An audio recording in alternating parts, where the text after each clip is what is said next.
hyperbole, hyperventilation, authoritarianism, the rise of fascism. That's what you will hear, for example, from Congressman Eric Swalwell on CNN. Yeah, Congressman, I see you are wearing a hat. What does that hat say?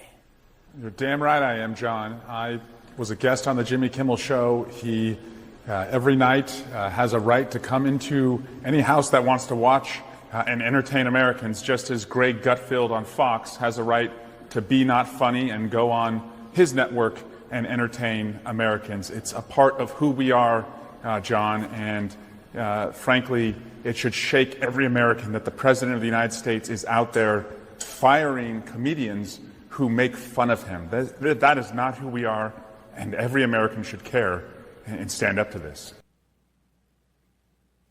Jimmy Kimmel suspended indefinitely by ABC. Why? Is it the rise of fascism and the end of the First Amendment, or is it FAFO, just good business? Let's get into it now with story number one. The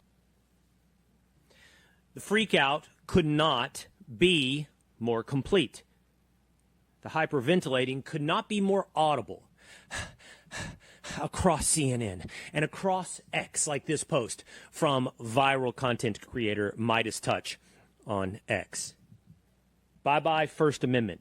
Hello fascism. That's exactly what you would have heard had you tuned in to the still broadcasting, shockingly today in the day and age of Goebbels. The still broadcasting CNN. I give you the breaking news from Brian Stelter. This is so serious, Aaron. Yep. America is a less free place if late-night comedians cannot do and say what they want. Of course, they can be tuned out. People can change the channel. That's how we vote. That's how we have our say in America. But this really does have a chilling effect across the American media. And it's not just me saying it. We've heard from the group FIRE in the past few minutes, the free speech group FIRE, saying, quote, the government pressured ABC and ABC caved. Quote, we cannot be a country where late night talk show hosts serve at the pleasure of the president. But until institutions grow a backbone and learn to resist government pressure, that is the country we are. Must have a backbone against government pressure, Brian Stelter. Also, by the way, you would hear from Van Jones.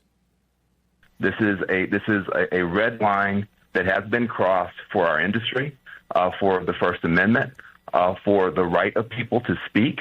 There was nothing hateful about what was said, and even hateful speech is protected. This is not acceptable. If you are going to run a media organization, it's called a news organization, you have to stand up to government bullying anywhere in the world, and certainly in the United States. Jeffrey Toobin took his hands out of his pants long enough to stop pleasuring himself on Zoom and made his way back to CNN as well to talk about the firing of Jimmy Kimmel.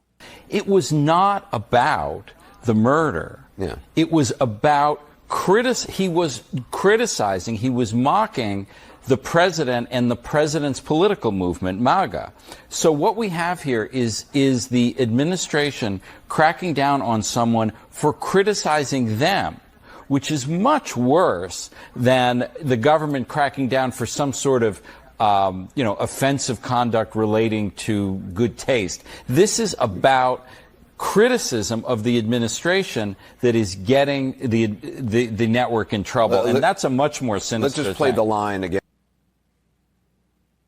If there was any tolerance or lack of tolerance in American political landscape, it certainly would be the case that a man who masturbated over Zoom on a work call to dozens of colleagues at CNN would not just be suspended, but permanently shamed away from ever once again gracing a microphone. But here we are today, hearing from Jeffrey Toobin.